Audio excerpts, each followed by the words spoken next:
ආයිබෝන් යාළුවනේ. මම අද ඔයගොල්ලන්ට විස්තර කරන්න යන්නේ 2023 වසරේ තිරගත වෙච්ච ස්ලැෂර් කියන කැටගරියට අයත් අලුත්ම චිත්‍රපටයක්. කතාව වෙන්නේ මෙහෙමයි. එක ජෝඩුවක් ඉන්නවා. එයාලා දවසක් එයාලගේ රස්සාවට දරුවෙක් බලා ගන්නවා. ඉතින් මේ විදිහට දරුවෝ බලාගෙන යන ගෙදර අමුතු විදිහේ යක්ෂාත්මත් එක්ක කරන චාරිත්‍රයක් කරනවා. ඊට පස්සේ එයාලා මුහුණ දෙන බිහිසුණු සිතුවිලි මාලාව තමයි මේ චිත්‍රපටයේ පුරාටම විස්තර වෙන්නේ.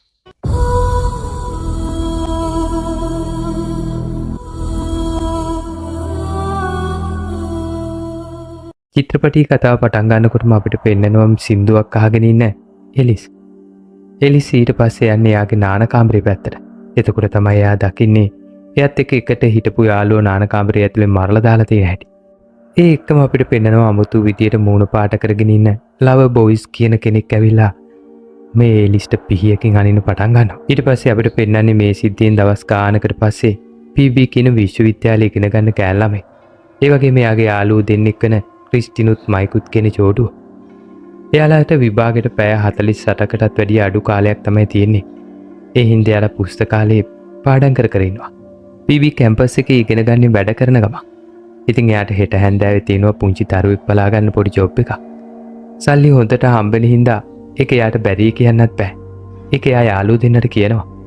ඒක ඇහුණු ගමම ක්‍රිස්ටින් කියන එයාගේ යාළුවා කියනවා ඔයාගේ බොයිෆ්‍රෙන්ඩ් ටොම්ට කියන්න කියලා හෙට දවසේ විතරක් ඔයා වෙනුවෙන් වැඩ කරන්න කියලා. ඒ වුණාට මයික් හිතන්නේ ටොම් කියන්නේ දරුවෝ බලා ගන්න හොඳ කෙනෙක් නෙමෙයි කියලා. ඔන්න උතලින් පස්සේ අපිට පෙන්නනවා බීවීගේ බොයිෆ්‍රෙන්ඩ් ටොම්. එයා ඉන්නේ මල්ලවපුර සටනකට සහභාගී වෙලා. එයා ගොඩක් සතුටින් තරගෙ තිනෙනවත් අවසානයේ එයාට හම්බෙන්නේ ඩොලර් 20ක් විතරයි. ඊළඟට ටොම් ගෙදෙට්ට එනවා.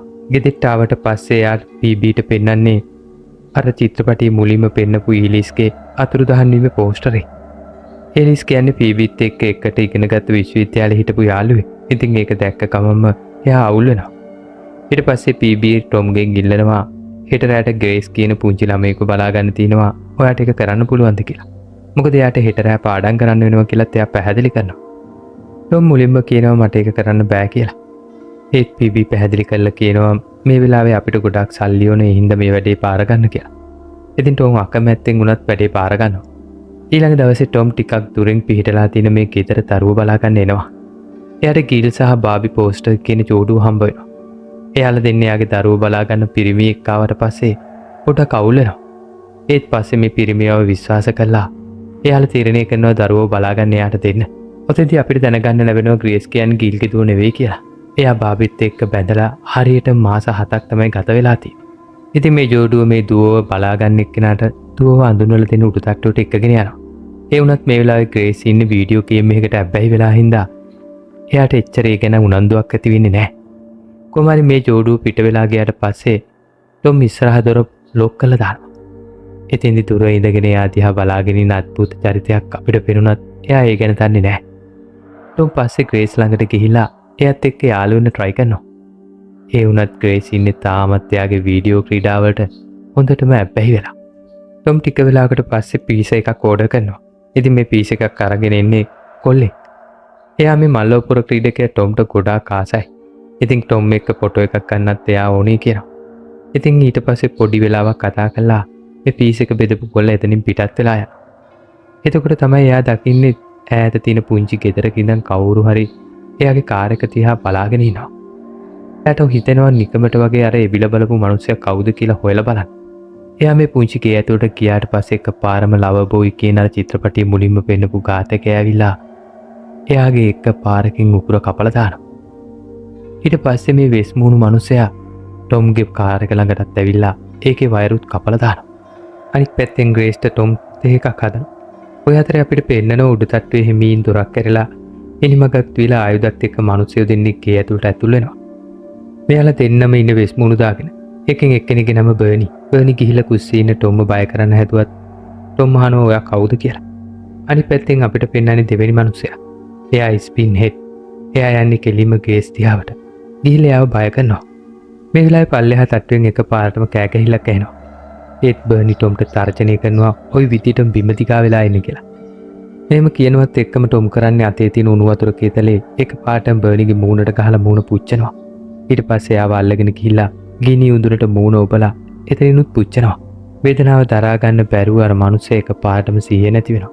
ඊළඟට ටොම් කරන්නේ කෙලිම උඩ තට්ටුවට යන එක. ගිහිල්ලා එයා කාමරේ ඇරලා බලද්දි තමයි දකින්නේ ග්‍රේස් වල්ලගෙන ඉන්න ස්ප්‍රින් හෙඩ්. එයාව දැක්කට පස්සේ ටොම් හොඳටම අවුල් වෙනවා. ඒ අතරේ ස්ප්‍රින් හෙඩ් බලන්නේ ටොම් දිහා. මේ අවස්ථාවෙන් ප්‍රයෝජනය ගන්න ග්‍රේස් එතනින් පැනලා යනවා. ඔය අතරේ එකපාරටම ටොම් අර ස්ප්‍රින් හෙඩ් එක ගහන්න පටන් ගන්නවා. ඒ වුණාට ස්ප්‍රින් හෙඩ් එයාගේ අතේ තියෙන පිහියකින් ටොම්ගේ කකුලට අනිනවා. ඒ හින්දා ටොම් ටිකක් වේදනාවෙන් කෑ ගහලා පිටිපස්සට යද්දී ස්ප්‍රින් හෙඩ් එතනින් පැන ගන්නවා. එයා කෙලින්ම යන්නේ ග්‍රේස්ව හොයාගෙන. ග්‍රේස් වේවුල ඇඳයට හැංගිලා ඉඳිද්දි ස්ප්‍රින් හෙඩ් ග්‍රේස්ව හොයා ගන්නවා. මේ අතරතුරේ අනිත් පැත්තෙන් ටොම් වේදනාවෙන් එයාගේ කකුලට ඇනපු පිහිය ලේ ගලති කලවලා දානවා. ඊට පස්සේ එයා එන්නේ ග්‍රේස්ව හොයාගෙන. මේ අතරතුරේ ස්ප්‍රින් හෙඩ් ග්‍රේස්ව හොයාගෙන එයාට කරදර කරන්න කලින් එතෙන්ට ආප් කොහොම හරි ටොම් එනවා. ඇවිල්ලා එයාට පහර දීලා ග්‍රේස්ව බේර ගන්නවා. ඒ විතරක් නෙමෙයි ස්ප්‍රින් හෙඩ්ගේ අතපය ආපහු ගැට ගහලා දානවා එයාට නැගිටින්න බැරි වෙන්න. ඔය අතරතුරේ පිච්චිලා තුවාල වෙලා හිටපු බර්නිට සිහියනවා. එයා දකින්නවා ටොම් අමතක කරලා ගිහපු ෆෝන් එක. මේ වෙලාවෙම තමයි PB-ගෙන් එකපාරටම ආපහු මැසේජ් එකක් එන්නේ. බර්නි මේක දැකලා ආපහු රිප්ලයි මැසේජ් එකක් යවලා කියනවා ඉක්මනට මේ ගෙදරට එන්න කියලා. ටික වෙලාවකට පස්සේ ටොම් ආපහු ග්‍රේස් එක කුස්සියට එනවා. එතන තමයි එයාට තේරෙන්නේ එයාගේ ෆෝන් එකක් නැති වෙලා බර්නිත් අතුරුදහන් වෙලා කියලා. ඉතින් එයා ඉක්මනටම කුස්සියේ තියෙන පිහියකුත් අරගෙන ග්‍රේස්ුත් අරගෙන මේ ගෙදරින් එළියට යන්න තීරණය කරනවා. ග්‍රේස් ටොම් එක්ක එළියට යන්න හදද්දි තමයි දකින්නේ පීසගෙන ආපු මිනිස්සයා මැරිලා ඉන්නවා. ඉතින් ටොම් ආපහු ග්‍රේස්වත් අරගෙන ගේ ඇතුළට ඇවිල්ලා දොරේ අකුළු දාගන්නවා. ඊට පස්සේ එයා කල්පනා කරන්නේ මේ මැරෙව් කොහොමද ගේ ඇතුළට ඇතුළුනේ කියලා. එතකොට තමයි එයා ගේ යන්නේ එකපාරටම උඩ තට්ටුවට. ඉතින් එයා උඩ තට්ටුවේ දොර ඇරලා හැමෙහිට බලද්දී එයා දකිනවා හිස් කබලකුයි තවත් කුරුකම් කරන දේවලු. මේක දැකලා ටොම් හොඳටම බය වෙනවා. ඊට පස්සේ ටොම් ග්‍රේස් ළඟට ගිහින් කියනවා ඔයා නාන කාමරේට ගිහිල්ලා දොර අකුළු දාගන්න කියලා. ටොම් ආපහු උඩ තට්ටුවට යන්නේ ස්ප්‍රින් හෙඩ්ව හම්බ වෙලා එයාගෙන් ප්‍රශ්න කරන්න එයාලට මොනවද ඕන කරන්න කියලා. ටොම් මේ වෙස් මූණු දාගත්ත මිනිස්සයාගෙන් ඒ ගැන ඇහුවට පස්සේ එයා කියන්නේ අපිට ගෑන් ළමයා ඕන කියලා. ඒ විතරක් නෙමෙයි. එයාලට PB ඕන කියලාත් එයා කියනවා. මේක ඇහුවට පස්සේ ටොම්ට හොඳටම කේන්ති යනවා. එයා කාමරෙන් පිට වෙලා යන්න කලින් ආපහු පාරක් අර මිනිහට හොඳටම කහනවා. ඔන්න ඔය අතරතුරේ තමයි PB මයික් ක්‍රිස්ටින් එක්ක ගෙදෙට්ට එන්නේ. එයාලා ඉස්සරහ දොර ළඟට ගියත් කිසිම කෙනෙක් දොර අරින්නේ නැහැ. ඒ හින්දා PB එයාගේ බොයිෆ්‍රෙන්ඩ්ට පුංචි මැසේජ් එකක් දානවා. මේ කට්ටිය මේ දේවල් කරන අතරතුරේ ලවර් බොයි එයාලා දන්නේවත් නැතුව එයාලගේ කාර් එක ඇතුළට රිංගනවා. PB ෆෝන් එක චෙක් කර ඉන්න අතර එකපාරටම බර්නි පිටිපස්සෙන් එනවා. පිටිපස්සෙන් ඇවිල්ලා එයාව අල්ල ගන්නවා. මයික් හොඳටම බය වෙලා දුවන්නේ කාර් එක ඇතුළට. කොහොම වුණත් PBට පුළුවන් වෙනවා එයාගේ බැලමිට පාවිච්චි කරලා බර්නිට පහර දෙන්න. ඊට පස්සේ එයා මොකක්ද අමුතු තියරියකුත් බර්නිගේ මූණට හිනවා. බර්නි වේදනාවෙන් කෑ ගහගෙන දඟලනවා. ඒ වෙලාවෙම තමයි ටොම් එළියට එන්නේ. මයික් කොහොමරි මෙතනින් පැනලා යන කාර් එක ස්ටාර්ට් කරනවා. හැබැයි එයා දන්නේ නැහැ ලවර් බොයි ෂීට් එකේ පිටිපස්සෙන් වාඩි වෙලා ඉන්නවා කියලා. අනික කට්ටිය එයාට අනතුරු වගවන්න උත්සාහ කරත් එයාලා ප්‍රමාද වැඩි. එතකොටත් ලවර් බොයි මයික්ට පහර දීලා ඉවරයි. ටොම් දන්නවා එයාව බේරගන්න දැන් පරක්කු වැඩි කියලා. ඒ හින්දා ඉක්මනටම කෙල්ලෝ දෙන්නව ආපහු ඇතුළට එකගෙන යනවා. දොර වැහුවට පස්සේ ටොම් කෙල්ලෝ දෙන්නගෙන් අහනවා ඔයාලා ළඟ ෆෝන් තියෙද කියලා. නමුත් PBගේ ෆෝන් එක දැනටමත් බර්නි අරන් ගිහින් ක්‍රිස්ටින්ගේ ෆෝන් එක එයා කාර් එකේ දාලා ඇවිල්ලා. අනික අතට අපිට පෙන්නන්නේ බර්නි වේදනාවෙන් ඇඹරි යන්නේ මේ විදිහට බෙස් මූණු දාගත්ත කල්ලියේ කට්ටිය එකතු වෙලා ඉන්න ගබඩාවකට. මේ කල්ලියේ නායකයා ජැකිල්. එයා අහනවා මේ වැඩේ ඉවර කරන්න කොච්චර වෙලාවක් යනවද කියලා. එයාට හොඳටම කේන්ති ගිහිල්ලා ඉන්නේ. ඒ විතරක් නෙමෙයි. ඒ අතරේ අපිට පෙන්නනවා එයාලගේ ඉස්සරහින් යක්ෂ මූණක සංකේතයක් තියෙන අභිරහස් දොර. ඒ අතරේ ටොම් ගෑල්ලමයි දෙන්නටම තැන් තියෙන තත්ත්වය පැහැදිලි කරලා එයාලව සංසුන් කරනවා. ඊට පස්සේ එයාලා දෙන්නත් එක්ක යන්නේ ග්‍රේස් ඉන්න නාන කාමරේ ළඟට. ග්‍රේස් කිසිම කරදරයක් නැතුව කාමරේ ඉඳලා එළියට එනවා. ඔය අතරේ තමයි අපිට ආපහු පෙන්නන්නේ අර වෙස් මූණු දාගත්ත කණ්ඩායම. එයාලගේ ඉන්නව සලැක්ස් ජෝ කියන ආමුතුම මෝඩ මිනිසෙක්. එයාට තමයි කණ්ඩායම් නායකයා ඊළඟට වගකීම් පවරන්නේ. මේ අතරේ අපිට පෙන්නනවා ටොම්ට ගෑල්ලමයි දෙන්නම එකතු වෙලා බෙහෙත් කරනවා. ඒ අතරතුරේ එයාලට ඇහෙනවා අමුතු සත්‍යයක්. ඉතින් ටොම් පිහියකුත් අරගෙන යන්නේ මොකද්ද මේ සත්‍ය කියලා බලන්න. එතකොට තමයි එයා දකින්නේ එයාලා ලොක් කරපු දොර කඩන්න හදන ස්ලැක්ස්ජෝ. ටොම් අතේ තියෙන පිහියෙන් මුලින්ම මනෝව්‍යාධිකයාගේ අතට ඇනලා පස්සේ ඔළුවට පෑන් එකකින් පහර දෙනවා. ඒ අතරතුරේ තමයි ටොම් දකින්නේ එළියේ ඉන්න බර්නි ටොම්ව දැකලා බයින් පැනලා දුවනවා. බර්නි මේ විදිහට තුවල ගිහිල්ලා එයාලගේ කණ්ඩායමේ නායකයට හැම විස්තරයක්ම කියනවා. මේක දැනගත්තට පස්සේ යට හොතටම කේන්ති ගිහිල්ලා එයාලගේ ඇත්තම බලය මුදා හරින්න තමයි දැන් එයාලා තීරණය කරන්නේ. ඉතින් මුලින්ම එයාලගේ ඉස්සරහින් තියෙන අර යක්ෂ වෙස්මුණු තියෙන දොරට අත තියෙනවා. ඊට පස්සේ කේන්දරි ලිහාඩකුත් එක්ක ඒ දොර ඇරෙද්දී එයාලා අමුතු විදිහේ චාරිත්‍රයක් කරනවා. මේ චාරිත්‍රය ඉවර වෙනවත් එක්කම ස්ප්‍රීන් හෙඩ් එක පාරටම නැගිටලා ආවේශ වෙච්ච මිනිසෙක් වගේ දඟලනවා. එයා යාගේ අත් දෙකින් පොළොවට ගහන්න පටන් ගන්නවා. පල්ලෙහා තට්ටු ඉන්න ගෑල් ළමයි දෙන්නටත් ටොම්ටත් මේ සත්‍ය ඇහෙන. ඉතින් ටොම් කරන්නේ පස් කපන පීයක් ගෑල් ළමයි දෙන්නට දීලා උඩ තට්ටුවට ආපු කෙනා කවුද කියලා බලන්න යනවා. ටොම් එක පාරටම බය වෙන්නේ ස්ප්‍රීන් හෙඩ් දැක්කට පස්සේ එයාගේ ඇස් දෙක සම්පූර්ණයෙන්ම තැඹිලි පාට වෙලා. ඒ දේවල් කොහොම වුණත් ටොම් එයාගේ මුළු ශක්තියම පාවිච්චි කළා මේ ස්ප්‍රීන් හෙඩ් එක සටන් කරනවා. ස්ප්‍රීන් හෙඩ් කිසිම ගාණක් නැතුව ටොම්ව පරාද කරනවා. ටොම් ඊට පස්සේ කුස්සියට තුවල ගිහිල්ලා පෑන් එකක් අරන් ඉන්නේ ආයුධයක් විදියට. මේ වෙලාවේ තමයි ස්ප්‍රීන් හෙඩ් එයාගේ වෙස් මූණ ගලවන්නේ. ඒ මූණ තියෙන සම්පූර්ණයෙන්ම විකෘති වෙලා. ඒත් එක්කම පිටිපස්සෙන් එන ක්‍රිස්ටින් එයාගේ අතේ තියෙන පෙහියෙන් ස්ප්‍රීන් හෙඩ්ගේ බෙල්ල කපලා දානවා. ඒත් එයාට කිසිම බලපෑමක් වෙන්නේ නැහැ. ස්ප්‍රීන් හෙඩ් කිසිම ගාණක් නැතුව ක්‍රිස්ටින් වල්ලල බිම දානවා. ක්‍රිස්ටින් ඇනපු පිහිය තාමත් තියෙන ස්ප්‍රීන් හෙඩ්ගේ බෙල්ලේ. ටොම් හොඳට හිතට හයි අරගෙන පෑන් එකෙන් දිගටම පහර දීලා ස්ප්‍රීන් හෙඩ්ගේ බෙල්ල කපලා දානවා. මේ වෙලාවේ දෙන්නම හිතන්නේ එතනින් වැඩේ ඉවර වෙයි කියලා. ඒ තොලුව නැති ස්ප්‍රීන් හෙඩ් ආපහු නැගිටින්න පටන් ගන්නවා. එහෙම වෙලා එයා එන්නේ ටොම් ඉන්න පැත්තට. ටොම් ටිකක් පස්සට යනවා. ගිහිල්ලා යන අතර වෙන ජනේලයක් ළඟ. ඒත් ඒ ජනේලෙ පිටිපස්සෙන් ඉන්න ස්ලැක්චෝ ටොම්ගේ අත අල්ල ගන්නවා. මේ වෙලාවේ පීබී එකපාරටම ආපහු සිංක් එකේ තියෙන පිහි අරගෙන ඇවිල්ලා ස්ලැක්චෝගේ ඔළුවට ගහලා එයාව මරලා දානවා. ඒත් එක්කම ස්ප්‍රීන් හෙඩ්ගේ මලකඳත් එකපාරටම බිමට වැටෙනවා. ටික වෙලාවකට පස්සේ ටොම් ස්ප්‍රීන් හෙඩ්ගේ ඔළුවත් අරගෙන එළියට ඇවිල්ලා ඒක ලව බෝයි දිහාවට විසි කරනවා. ලව බෝයි දුවල යනවා අර ගබඩාවට. ගබඩාවේ ජැකිල්ට මේ හැම දෙයක්ම කියනවා. ජැකිල් මේ කතාව ඇහුවට පස්සේ ගොඩක් කේන්ති ගන්නවා. මොකද එයා මේ වගේ කරපු කිසිම චාරිත්‍රයකදී මේ වගේ මෙයාගේ වැඩ වැරදිලා නැහැ. එයා අපව පාරක් අලුත් චාරිත්‍රයක් පටන් ගන්නවා.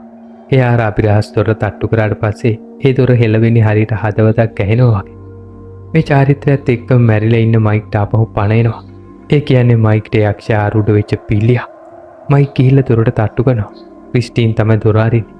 මයික් දැක්කට පස්සේ ක්‍රිස්ටින්ට ගොඩාක් සතුටුයි. එයාත් මයික්ව ගේ ඇතුළට ගන්න හදද්දි පීවී කියනවා ඒක කරන්න එපා කියලා. ඒ වුණත් ක්‍රිස්ටින් තාමත් මයික්ට ආදරේ. එයා මයික්ව වැළඳ ගන්නවත් එක්කම එක පාරටම මයික් කරන්නේ ක්‍රිස්ටින්ව හපා කන එක. ඊළඟට මේ භයානක පිල්ලුව try කරන්නේ පීබී වලගන්න. ඒ ටොම් හරියට මෙතනට ඒ වෙලාවට ඇවිල්ලා මේ මාරක පිල්ලුවත් එක්ක රණ්ඩු කරන්න පටන් ගන්නවා. ටොම් රෙස්ලින් ක්‍රීඩකයෝ පාවිච්චි කරන පාරවල් කීපයක් පාවිච්චි කළා මේ භයානක පිල්ලුවේ ඔළුව කඩලා දානවා. ඔය අතරතුරේ පීබී try කරන්නේ ක්‍රිස්ටින්ව බේරගන්න. ඒත් එයා ප්‍රමාද වැඩි. ඒ වෙනකොටත් ක්‍රිස්ටින් මැරිලා. මේ දේවල් මෙහෙම වෙන අතරතුරේ තමයි ගිල් සහ බාපි ආපහු ගෙදර එන්නේ. එයාලා දකින්නවා ලේ වගේම මලසිරු. ඉතින් එයාලා හොඳටම බය වෙනවා. ටොම් එයාලට තත්ත්වය පැහැදිලි කළා ගිල්ව එක්කගෙන යන්නේ උඩ තට්ටුවට. එයා ගිල්ට පෙන්නනවා උඩ තට්ටුවේ තියෙන මිනි ඔළුවයි තවත් අමුතු විදිය අద్భుත භාණ්ඩ කිහිපයකුයි. ඒ ටොම්ට තාමත් හිතාගන්න බැරි එක දෙයක් තමයි මේ කට්ටිය කොහොමද ගෙදෙට්ට ඇතුළු වුනේ කියන එක. ඒ ගැන කල්පනා කරනකොට තමයි ටොම්ට හිතෙන්නේ මේක සැලසුමක් කියලා. ඒත් එයා ප්‍රමාද වැඩි. එකපාරටම ගිල් එයාගේ බඩට පිහියකින් අනිනවා. මේ වෙලාවේ අදිසියම ලවබෝයි පහළ තට්ටුවට එනවා. එතකොටම බාප් කෑ ගහලා කියන්නේ උඹ හරියට වැඩේ කරේ නැහැ කියලා. ඉතින් මේ මුළු පවුලම මේකට සම්බන්ධ වෙලා තියෙනවා කියලා මේක සැලසුමක් කියලා හැම දෙයක්ම එළි වෙනවා. ඊට පස්සේ මේ මානසික ආබාධයකින් පෙළෙන මේ ජෝඩුවම මේ ලව බොයිස් කියන කණ්ඩායමත් එක්ක එකතු වෙනවා. එයා කියනවා පවුලක් විදිහට මැරුණට පස්සේ එයාලට දිව්‍ය ලෝකේ සදාකාලිකවම එකට ජීවත් වෙන්න පුළුවන් කියලා. හැබැයි එයාලට තියෙන එකම අවුල තමයි එයාලට මේකට බිලි දෙන තරුණ ගෑන් ළමෙක් ඕන. ඒ කියන්නේ පීබී. ඊට පස්සේ මේ ජෝඩුව ක්‍රේස්වත් පීබීවත් බලහත්කාරයෙන් අල්ලගෙන චාරිත්‍රය කරන ගබඩාවට අරගෙන යනවා. අනික් අතට පිහි ඇනුම හින්දා තුවාල වෙලා ඉන්න ටොම්මින් උඩ තට්ටුවට යන්නේ ලවබෝයි. ලවබෝයිත් එක්ක ටොම්ට සටන් කරන්න උවමනාවක් තිබුණත් ලවබෝයි එක පාටම අර හිස් කබලට මතුරලා හිස් කබල කතා කරන්න පටන් ගන්නවා. මේ හිස් කබල කියනවා මට කවන්න කියලා. ඉතින් ලවබෝයි පොරොන්දු වෙනවා මං එහෙම කරනවා කියලා. අනික් පැත්තෙන් දැන් අර පිස්සු චෝඩුව ගෑල්ලම දෙන්නවම අරගෙන යන්නේ ෂෙඩ් එකකට. එහෙම යදි ග්‍රේස් කියනවා මට චූපරයි කියලා. ඔය අතරතුරේ ලවබෝයි try කරන්නේ දැන් ටොම්ව අර මිනි ඔලුවට කන්න දෙන්න. මිනි ඔලුවේ කට එක පාරට මෑරෙනවා. ඊට පස්සේ අපිට ආයෙමත් පෙන්නන්නේ ග්‍රේස්ව ග්‍රේස් නාන කාමරයට ඇරලලා ග්‍රිල් එළියට වෙලා ඉන්නවා. ඒ අතරතුරේ ග්‍රේස් පිහියක් අරගෙන එකපාරම ග්‍රිල්ට පිහියෙන් ඇනලා එයා එතනින් පැනලා යනවා. මේ අතරේ කොහොම හරි ටොම් අල්ලලා ආපහු අර මිනිඔලුට කන්න දෙන්න හදද්දි ග්‍රේස් එතෙන්ට දුවගෙන ඇවිල්ලා පිටිපස්ස පැත්තෙන් ලවබෝයිට පිහියෙන් අනිනවා. ඒ හින්දා ලවබෝට හොඳටම කේන්ති ගිහිල්ලා ග්‍රේස්ව අල්ලන්න ගන්න හදද්දි ටොම් කරන්නේ ලවබෝයිට පහර දීලා එයාව අර මිනිඔලුට කන්න දාන එක. අනිත් පැත්තෙන් ගිල් තුවාල වෙච්ච කකුලත් එක්ක කපඩාවට ඇවිල්ලා එයාට පිහියෙන් ඇනලා ග්‍රේස් පැනගත්ත හැටි කෑග කහ කියනවා. මේකත් එක්කම මේ කණ්ඩායමේ නායකයා ජැකිල්ට හොඳටම කේන්ති යනවා. එයා කියනවා මේ ජෝඩුවටම ගිහිල්ලා කොහොම හරි ග්‍රේස්ව හොයාගෙන ඉන්න කියලා. මොකද ඒකට හේතුව ග්‍රේස් නැතුව මේ චාරිත්‍රය යාලට කරන්න විදියක් නැහැ. මේ අතරතුරේ ටොම් ග්‍රේස් එක්ක යන්නේ ආයුධ පිරලා තියෙන පුංචි පැල්පතකට. ඒ පැල්පත ඇතුලේ එකපාරටම එයාට හම්බෙනවා පීස් ඕඩර් එක ගෙන ආපු කොල්ලගේ මලමිනිය. ටොම් මලමිනිය සාක්කුව ඇතුලේ තිබිලා කාර් එකේ යතුරු අතට අරගන්නවා. ටික වෙලාවකට පස්සේ ටොම්ටත් ග්‍රේස්ටත් හම්බ වෙන්නේ ග්‍රිල්වත් බාපුවත්. කොහොමුණත් මේ වෙලාවේ ටොම්ගේ අතේ එයාලගේ චාරිත්‍රය කරන අර හිස් කබල තියෙනවා. ඉතින් අවසානයේ ටොම් එයාලට අන්තිම නිවේදනය දීලා කියන්නේ පීපීව අරන් ආවොත් එයාලට යන්න දෙනවා. එහෙම නැති වුණොත් මේ මිනිඔලු විනාශ කළා දානවා කියලා. මේක ඇහුනට පස්සේ ගිල්ට ගොඩක් දුක හිතෙනවා. එයා කියනවා මුලින්ම එයාට එයාලගේ නායකයාත් එක්ක කතා කරන්න ඕන කියලා. ඉතින් ඉක්මනටම ජැකිල් එයාගේ සහායකයා මිට් එකේ තෙන්ට එනවා. එයා ටොම්ට පැහැදිලි කරලා කියනවා පීපීව පූජාවට ඕනේ යා නැතුව මේ පූජාව කරන්න බෑ කියලා. ඒ විතරක් නෙමෙයි මේ පූජාව මේ විදිහට නොකරොත් අනිවාර්යයෙන්ම මීට වැඩිය මරණ ගානක් සිද්ධ වෙනවා කියලාත් එයා කියනවා. ඒත් එක්කම ටොම් මේ කිසිම දෙයක් ගණන් ගන්න නැතුව අර හිස් කබල දෙකට කඩලා දානවා. මේක දැක්කට පස්සේ ජැකිල්ට හොඳටම කේන්ති යනවා. එයා මිට්ට කියනවා කොහොම හරි මේ ටොම්ව මරලා දාලා පීපීව අරගෙන එන්න කියලා. ඉතින් ජැකිල් පිට වෙලා ගියාට පස්සේ මිට් ටොම් එක රණ්ඩු වෙන පටන් ගන්නවා. ටොම් එක දිගටම මේ මිට් එක රණ්ඩු වෙනවා. ඒ අතරතුරේ තමයි ටොම්ට තේරෙන්නේ මේ මිනිඔලු තාමත් මැරිලා නැහැ කියලා. ඒ නිසා එයා ග්‍රේස්ට කෑ ගහලා කියනවා මේ මිනිස්සයව මරලා දාන්න මේ මිනිඔලු කිට්ටු කරන්න කියලා. ග්‍රේස් කෙලිම මිනිඔලුව තියන්නේ මිට්ගේ බෙල්ලට. මිනිඔලුව බෙල්ල කාලා මිට්ව මරලා දානවා. ඊට පස්සේ ටොම් ග්‍රේස්ගෙන් අහනවා ඔයාට කාර් ඩ්‍රයිව් කරන්න පුළුවන්ද කියලා. ග්‍රේස් කියනවා මං කාර් ඩ්‍රයිව් කරලා තියෙනවා කියලා. ඉතින් ටොම් කරන්නේ එයා අර මලමිනියෙන් ගත්තේ අතුරු ටික ග්‍රේස්ගේ අතේ තියෙනවා. එහෙම තියලා ටොම් කියනවා මං විනාඩි 10ක් ඇතුළත ආවේ නැතොත් ඔයා කෙලිම කාර් එක ඩ්‍රයිව් කරගෙන පොලිසියට ගිහින් පොලිසිය එක්කගෙන එන්න කියලා. ඉතින් ග්‍රේස් පිට වෙලා ගියාට පස්සේ ටොම් කෙලින්ම එන්නේ ගබඩාවට. අර ජැකිල් කියන කණ්ඩායම් නායකයාත් පිස්සු ජෝඩුවත් පීබීව බැඳලා දාලා තියෙනවා එයා දකිනවා. ජැකිල් වගේම මේ පිස්සු ජෝඩුවත් ටොම් ජීවතුන් අතර ඉන්නවා කියලා දැනගත්තට පස්සේ එයාලට තේරෙනවා එයාලගේ සැලැස්ම සම්පූර්ණයෙන්ම විනාශ වුණා කියලා. එයාලට තේරෙනවා එයාලගේ චාරිත්‍රය ඉෂ්ට කරගන්නත් බෑ කියලා. ටික වෙලාවකට පස්සේ අර යක්ෂ දොර පිටිපස්සෙන් රතු පාට එළියක් පත්තු වෙන්න පටන් ගන්නවා. ඊට පස්සේ ජැකිල් පැහැදිලි කරලා කියනවා සදාකාලික ලෝකයේ ඉන්න ආත්ම ඒ එළිය හරහා යන්න හදනවා කියලා. ඒ නිසා ඒ දොර ඇරුණු ගමන්ම පීබීයේ දොර ඇතුලෙන් ඇතුළට යන්න ඕන කියලාත් එයා පැහැදිලි කරනවා. එහෙම නැති වුණොත් අපි ඔක්කොටම මැරෙන්න වෙනවා කියලාත් ජැකිල් කියනවා. ඉතින් ටොම් අර දොර ඇරිච්ච ගමන්ම කරන්නේ ජැකිල් ඒක ඇතුළට තල්ලු කරන එක. ඒත් එක්කම දොර වැහෙනවා. ටොම් හිතන්නේ හැම දෙයක්ම ඉවරයි කියලා. ඒ තමුතු කටහඬවල් ඇහිලා එක පාරටම අර දොර ඇරෙනවා. දැන් ටොම් තීරණය කරනවා එහා පැත්තෙන් එන එක මොකා වුණත් එයාත් එක්ක මං කහ ගන්නවා කියලා. ඒත් එක්ක පාරටම ටොම් ඉස්සරහට යද්දී එයාගේ මූණට පාර දෙන්නේ අමුතු විදිහේ මිනිසෙක්. ඒ වෙන කවුරුවත් නෙමෙයි අර සදාකාලික ආත්මවල බලය ඇවිල්ලා ආපහු ඇවිල්ලා ඉන්න ජැකිල්. ගිල් ගිහිල්ලා එයාගෙන් සමාවිල්ලනවා. ඒ වෙලාවේ ජැකිල් කියනවා ඔයාලා හැම කෙනෙක්ම මගේ කිවිසුම් කඩ කරපු හින්දා ඔයාලා හැමෝටම මද වේදනාව විඳින්න සිද්ධ වෙයි කියලා. ඒ විතරක් නෙමෙයි ඔයාලා හැමෝම මගේ වහල් වෙලා සදා කාලියුම් මට සේවය කරන්න ඕන කියලාත් එයා කියනවා. ඒ ජැකිල්ගේ කතාව ඉවර කරන්නත් කලින් අනිත් පැත්තෙන් එන කාර් එකක් ජැකිල්ව හප්පලා දානවා. ඒත් එක්කම එයා වැටෙන්නේ අනිත් පැත්තට. ඒ හින්දා එයා විනාශ වෙනවා. ඒ කාර් එකේ ආවේ වෙන කවුරුවත් නෙමෙයි ග්‍රේස්. ඊළඟට කණ්ඩායමේ කට්ටිය පිට වෙලා යන්න හදනවත් එක්කම තාමත් ජීවතුන් අතර ඉන්න මිට් ටොම්ම බිමට දාලා එයාගේ කකුලෙන් ටොම්ම පාග ගන්නවා. මේ වෙලාවේ පීබී වගේම ග්‍රේස් දකිනවා එක්තැන තියෙන යකඩ කොක්ක. එයාලා ඒ කොක්ක කෙලින්ම අරගෙන ගිහිල්ලා ගහන්නේ මිට්ගේ බෙල්ලේ. ඊට පස්සේ කොක්ක අමුණලා තියෙන දන්වැල පහලට අදිනවා. මේකෙන් මිට්ගේ ඔළුව සම්පූර්ණයෙන්ම ඉරිලා එයා එතනම මැරෙනවා. ඊට පස්සේ එතෙන්ට එන්නේ බාබි. බාබි කියනවා ඔයාලා කරේ හොඳ වැඩක් කියලා. ඒ වුණාට පීබී ඉන්නේ ගොඩක් කේන්ති. එයා බාබිගේ මූණට ගහලා යාව බිම දානවා. මේ විදිහට ජීවිතේ පේරගත්ත හතර දෙනාම කාර් එක නැගලා එතනින් පැනලා යති. තාමත් ජීවතුන් අතර ඉන්න බර්නි ඇවිදගෙන එනවා අපිට පේනවා. එයාගේ අතේ තියෙනවා අර මාරක හිස් කබල. ඒ හිස් කබල මට කන්න දෙන්න කියලා කෑ ගහද්දී බර්නිගේ ඇස් රතු පාට වෙනවා. ඒ දර්ශනයත් එක්කම තමයි මේ චිත්‍රපටිය අවසන් වෙන්නේ. ආයිබෝන් යාළුවනේ. මම අද ඔයගොල්ලන්ට විස්තර කරන්න යන්නේ 2023 වසරේ තිරගත වෙච්ච ස්ලැෂර් කියන කැටගරියට අයත් අලුත්ම චිත්‍රපටයක්. කතාව වෙන්නේ මෙහෙමයි. එක ජෝඩුවක් ඉන්නවා. එයාලා දවසක් එයාලගේ රස්සාවට දරුවෙක් බලා ගන්නවා. ඉතින් මේ විදිහට දරුවෝ බලාගෙන යන ගෙදර අමුතු විදිහේ යක්ෂාත්මත් එක්ක කරන චාරිත්‍රයක් කරනවා. ඊට පස්සේ එයාලා මුහුණ දෙන බිහිසුණු සිතුවිලි මාලාව තමයි මේ චිත්‍රපටයේ පුරාටම විස්තර වෙන්නේ.